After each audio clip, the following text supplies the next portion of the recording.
اس کے بعد آیت نمبر 62 اللہ تعالیٰ فرماتے ہیں ان هذا لهو القصص الحق وما من الہ الا اللہ وان اللہ لهو العزیز الحکیم. یقیناً یہی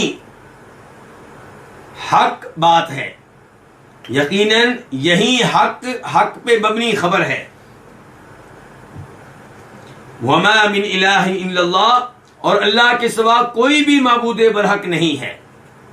وَإِنَّ اللَّهَ لَهُوَ الْعَزِيزُ الْحَكِيمُ، اور یقیناً اللہ ہی ہر ایک پہ غالب ہے، کمال حکمت والا ہے. اِنَّا کا معنی کیا ہے؟ بے شک. ہذا، یہ اشارہ کدھر ہے؟ جو کچھ عیسیٰ علیہ الصلوۃ والسلام کے بارے میں ذکر کیا گیا ہے، جو ان کی حقیقت بتائی گئی ہے، بے شک یہ جو ہے لہو القصص الحق، یہی سچائی پہ مبنی بات ہے. انا توکید کے لیے ہے، جس کا معنی ہم نے کیا کیا؟ یقیناً، یقیناً، بے شک. اور ہذا اس میں اشارہ ہے، یہ لام جو ہے یہ بھی توکید کے لیے ہے. ایک کا معنی آپ کر لیں گے بلا شبہ، دوسرے کا یقیناً، بغیر کسی شک و شبہ کے. ہوا سے مراد کیا ہے؟ یہی جو کچھ ذکر کیا گیا عیسیٰ علیہ الصلوۃ والسلام کے بارے میں، یعنی کہ بے شک یقیناً یہی جو بات ہے جو ذکر کی گئی ہے، القصص الحق، یہی سچی بات ہے، یہی سچی خبر ہے، یہی صداقت پہ مبنی خبر ہے. اتنی تاکیدات لانے کا فائدہ کیا ہے؟ کہ لوگوں کو یقین ہو جائے کہ اس بات کے درست ہونے کے بارے میں کوئی اشکال نہیں ہے. القصص کا معنی کیا ہے؟ خبر، قصہ، واقعہ. الحق کا معنی کیا ہے؟ برحق، سچائی پہ مبنی. وما، واو کا معنی اور ما کا معنی کیا ہے؟ نہیں. من الہ، کوئی معبود نہیں. من ترکیب کے لحاظ سے زیادہ ہے، لیکن معنی و مفہوم کے لحاظ سے تاکید کا فائدہ دے رہا ہے. الہ، کوئی معبود، یعنی کہ کسی قسم کا کوئی معبود نہیں ہے. من کی وجہ سے ہم زور دے کر کہہ رہے ہیں کسی قسم کا کوئی معبود نہیں ہے. الا اللہ، سوائے اللہ کے. الہ فعال کا وزن ہے، اور کس کے معنی میں ہے؟ معبود کے معنی میں. تو الہ وہ جس کی عبادت کی جائے. یہاں پہ ہمیں ضرورت ہے الہ کی خبر کی. تو جملہ اصل میں یوں ہوگا کہ وما من الہ حق.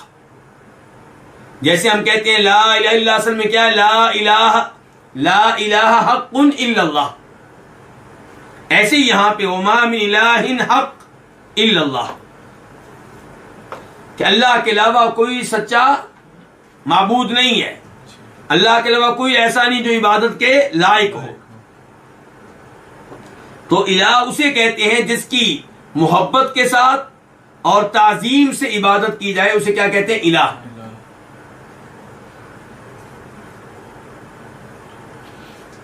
ہمیں کیسے پتا چلا کہ ہم نے الہ کے بعد جس لفظ کو مقدر ماننا ہے، پوشیدہ ماننا ہے، وہ حق ہے؟ کیونکہ کئی لوگ کہہ دیتے ہیں وما من الہ موجود. تو گزارش یہ ہے کہ جب آپ یہ کہیں گے کہ جو لفظ مقدر ہے وہ موجود ہے، تو آپ یہ کہنا چاہتے ہیں کہ اللہ کے علاوہ دنیا میں کوئی معبود موجود ہی نہیں ہے، جبکہ حقیقت یہ ہے کہ بے شمار معبود موجود ہیں. کتنی قبریں ہیں جن کی عبادت کی جا رہی ہے، تو کیا ہو گئی؟ معبود ہو گئی. ہندو طرح طرح کی چیزوں کی عبادت کرتے ہیں، جس چیز کی عبادت کرتے ہیں وہ کیا ہو گئی؟ معبود ہو گئی. بہت سے بتوں کی عبادت کی جاتی ہے، ہر بت کیا ہے؟ معبود ہے. تو معبودوں کے وجود کا ہم انکار نہیں کر سکتے. ہم یہ کہیں گے کہ ایسا معبود کوئی نہیں ہے جو حقیقی معبود ہو، جو عبادت کے لائق ہو، جس کا حق بنتا ہو کہ اس کی عبادت کی جائے. اس لیے جو لفظ ہم نے مقدر ماننا ہے وہ کیا ہوگا؟ حق. اور قرآن کریم سے بھی اس کی دلیل موجود ہے. اللہ تعالیٰ کہتے ہیں ذَلِكَ بِأَنَّ اللَّهَ هُوَ الْحَقُّ وَأَنَّ مَا يَدْعُونَ مِن دُونِهِ هُوَ الْبَاطِلُ، کہ اللہ تعالیٰ ہی حق ہیں، ان کی عبادت کے لائق ہیں، اور جن کی وہ عبادت کرتے ہیں اللہ تعالیٰ کے علاوہ ان میں سے ہر کوئی کیا ہے؟ باطل ہے، یعنی عبادت کے لائق نہیں ہے. خود قرآن کریم نے تذکرہ کیا ہے اس بات کا کہ اللہ کے علاوہ کئی معبود موجود تھے. سورہ صاد میں اللہ تعالیٰ فرماتے ہیں کہ کافروں نے کہا اجعل الآلہۃ الہا واحدا ان ھذا لشیء عجاب، کہ کتنی عجیب بات ہے کہ یہ محمد صلی اللہ علیہ وسلم یہ کہتا ہے کہ معبود ایک ہے، یعنی کہ باقی سب معبودوں کو غلط قرار دے رہا ہے. تو لات کیا تھا؟ معبود تھا. عزا کیا تھا؟ معبود تھا. حبل کیا تھا؟ معبود تھا. تو اس لیے جس لفظ کو مقدر مانیں گے، پوشیدہ مانیں گے، وہ کیا ہوگا؟ حق. یعنی کہ ایسا کوئی معبود نہیں ہے جو عبادت کے لائق ہو، جو برحق معبود ہو سوائے اللہ تعالیٰ کے.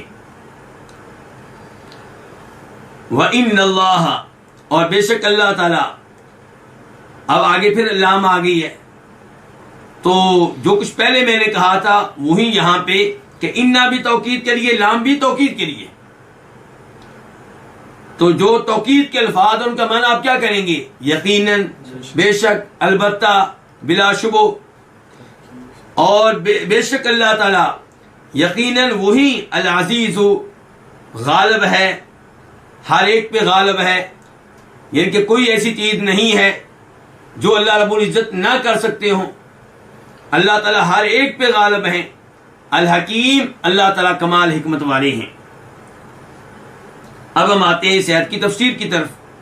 اللہ رب العزت نے اس آیت میں ایک دفعہ پھر یہ وعدے کر دیا کہ عیسیٰ علیہ الصلوۃ والسلام کے بارے میں جو قرآن نے کہہ دیا وہی حق ہے، اور جو کہانیاں عیسائی بیان کرتے ہیں یا جو تہمتیں یہودی لگاتے ہیں وہ سب غلط ہیں، وہ باطل ہیں. حق وہ ہے جو قرآن نے بیان کر دیا، کیونکہ یہ اللہ رب العزت کی طرف سے ہے اور اس میں کسی قسم کے شک و شبہ کی کوئی گنجائش نہیں ہے. وَمَا مِنْ إِلَٰهٍ إِلَّا اللَّهُ، اللہ کے علاوہ کوئی معبود برحق نہیں ہے. اس جملے میں اعلان ہے اس بات کا کہ عیسیٰ علیہ السلام معبود نہیں ہے، ان کی والدہ سیدہ مریم معبود نہیں ہے. تو یہ جملہ تثلیث کے عقیدے کو باطل قرار دے رہا ہے. تثلیث کا عقیدہ کیا ہے؟ کہ معبود کتنے ہیں؟ تین ہیں. مثال کے طور پہ اللہ رب العزت، عیسیٰ علیہ السلام اور ان کی والدہ سیدہ مریم. قرآن کہہ رہا ہے وَمَا مِنْ إِلَٰهٍ إِلَّا اللَّهُ، اللہ کے علاوہ کوئی معبود برحق نہیں ہے. اگر کوئی عیسیٰ علیہ السلام کی عبادت کرتا ہے تو اس کی عبادت غلط ہے. عیسیٰ علیہ السلام عبادت کے لائق نہیں ہے. اگر کوئی سجدہ مریم کی مورتی بنا کر، مجسمہ بنا کر کسی چرچ میں، کسی گرجا گھر میں عبادت کرتا ہے، انہیں سجدہ کرتا ہے، ان سے دعائیں کرتا ہے، تو وہ غلط کر رہا ہے، کیونکہ وہ بھی عبادت کے لائق نہیں ہے. اور اللہ تعالیٰ نے اس معاملے کو ایک اور مقام پہ وعدے کیا یہ کہہ کر کہ مل مسیح ابن مریم الا رسول قد خلت من قبلہ الرسل وامہ صدیقہ، کہ مسیح جو مریم کے بیٹے ہیں وہ بس ایک رسول ہیں، رسول سے بڑھ کر نہیں ہے، رب نہیں ہے، معبود نہیں ہے، مشکل کشا نہیں ہے، حاجت روا نہیں ہے. اور پھر اللہ تعالی نے کہا اور ان کی جو والدہ ہیں وہ کیا ہیں؟ وہ صدیقہ ہیں، یعنی کہ وہ نبیہ بھی نہیں ہے اور رب بھی نہیں ہے اور معبود بھی نہیں ہے. اس کے بعد اللہ نے کہا کانا یاکلان الطعام، یہ دونوں رب کیسے ہو سکتے ہیں، یہ دونوں معبود کیسے ہو سکتے ہیں؟ یہ تو کھانا کھاتے تھے، کھانا کھانے کے محتاج تھے.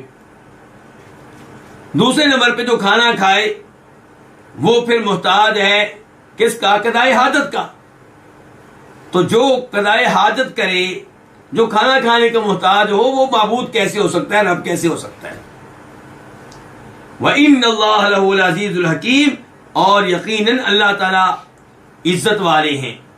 ہر عزت کس کے لیے ہے؟ اللہ تعالیٰ کے لیے ہے. اور اللہ تعالیٰ عزت والے ہیں، اس کا معنی یہ بھی ہے کہ اللہ تعالیٰ قوت والے ہیں، اور اللہ تعالیٰ حکیم ہے، حکمت والے ہیں. اللہ کے ہر کام میں اللہ تعالیٰ کی ہر قول میں، اللہ تعالیٰ کے ہر عمل میں کوئی نہ کوئی حکمت ہے.